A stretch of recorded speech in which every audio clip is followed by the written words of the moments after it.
Raggedy Ann doll. Yes. That's probably the worst thing we have in this whole museum. The Annabelle doll, a Raggedy Ann doll allegedly possessed by a demonic entity, I'm not going to stare at it, though. is one of the most famous cases investigated by paranormal researchers Ed and Lorraine Warren. Its story, which began in the 1970s, has been widely publicized and inspired the Conjuring franchise.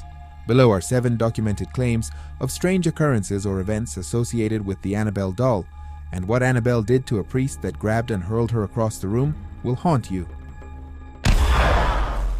Misfortune, After an Evening with Annabelle event, 2016. In 2016, at an event called An Evening with Annabelle in Monroe, Connecticut, a woman named Marissa Martinez attended and took photos with the doll. Afterward, she reported a series of misfortunes, including a cockroach infestation, illness, and strange occurrences like finding her Annabelle Funko Pop figure on the floor despite being securely shelved. She attributed these to the doll's influence and deleted photos from the event, after which the issues reportedly ceased. Annabelle and the Nurses, 1970.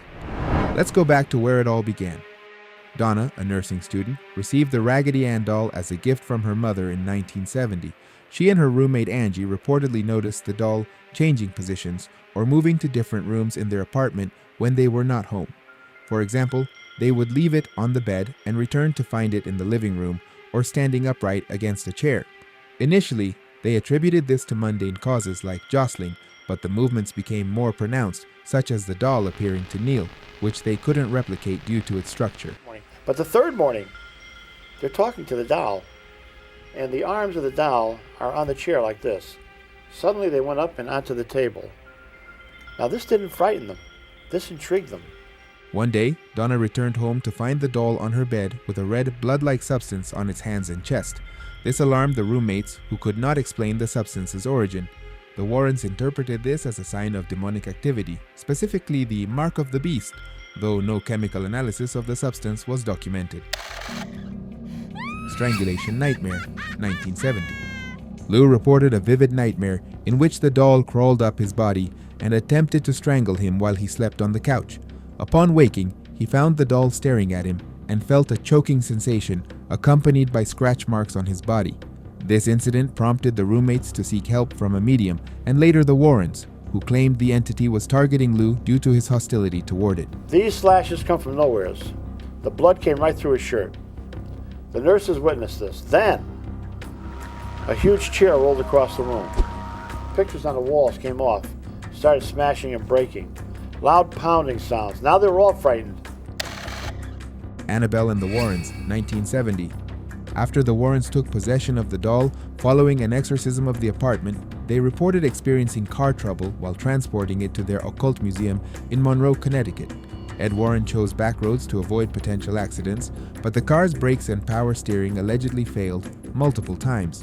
Lorraine claimed that sprinkling the doll with holy water resolved the issues, though no independent verification exists. Because the same thing happened to Lorraine and I on Route 84.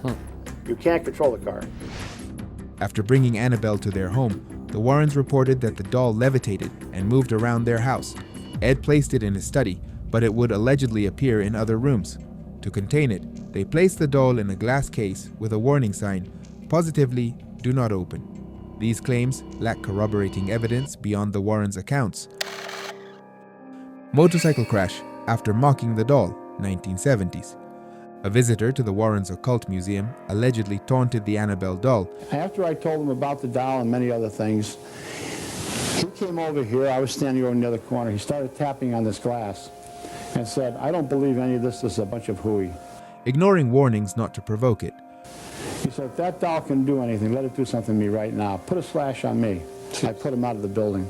He was on a motorcycle. Shortly after leaving, the individual reportedly died in a motorcycle crash. The girl that he was with said that he was laughing about the doll when the motorcycle, just like the car, went out of control, hit a tree and killed him instantly. The girl was in the hospital for over a year. You can never challenge devils. The Warrens and their son-in-law, Tony Spera, cited this as evidence of the doll's malevolent influence, though the crash could be coincidental, and no specific details about the individual or crash are documented. Dan Rivera's death during the Devils on the Run tour, 2025.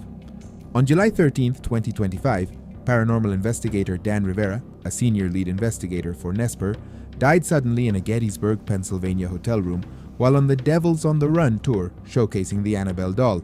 The Pennsylvania State Police found no suspicious circumstances, and the cause of death was not disclosed. Nesper and media outlets noted the timing, given Rivera's association with the doll, but there's no evidence directly linking his death to Annabelle. The event fueled speculation due to the doll's reputation. He was 54 years old, and he had designed and built the special crate that reportedly keeps Annabelle's demonic tendencies in check. I built this case to represent Ed's original case. I added a couple extra things for our protection as well your protection when you come to the Paracon to view Annabelle. The priest's fatal challenge to Annabelle. When a young Connecticut priest visited Ed and Lorraine Warren's occult museum, he was particularly eager to see the infamous Annabelle doll that had been terrorizing people across the state. Proud of his brand new car and confident in his faith, he asked to confront the demonic Raggedy Ann doll face to face.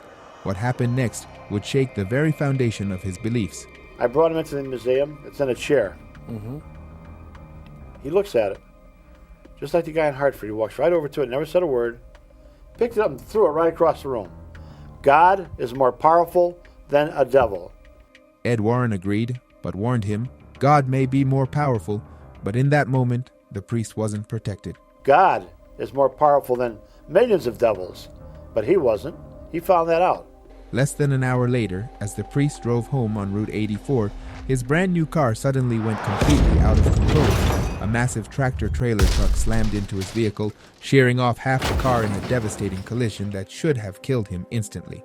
Miraculously, he survived, but the last thing he remembered before the twisted metal and screaming brakes was the haunting image of Annabelle's face, a chilling reminder that some challenges come with deadly consequences. Well, there you have it, folks. The chilling tales of the Annabelle doll, straight from the Warrens' case files. This is the worst thing in here. It's that doll. I'm not gonna stare at it though. So you can take the picture, but I'm not gonna stare at it because that has done bad harm on a lot of people.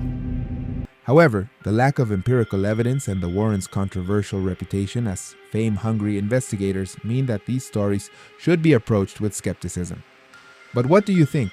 Are demons as real and terrifying as Ed and Lorraine claimed, or is this all just a cleverly crafted hoax to spook the masses? Have you ever had a brush with the paranormal? Maybe a creepy encounter or an object that felt off? Drop your stories in the comments below, and don't forget to like, subscribe, and hit that bell for more spine-chilling content every week. Stay spooky, and we'll see you in the next one.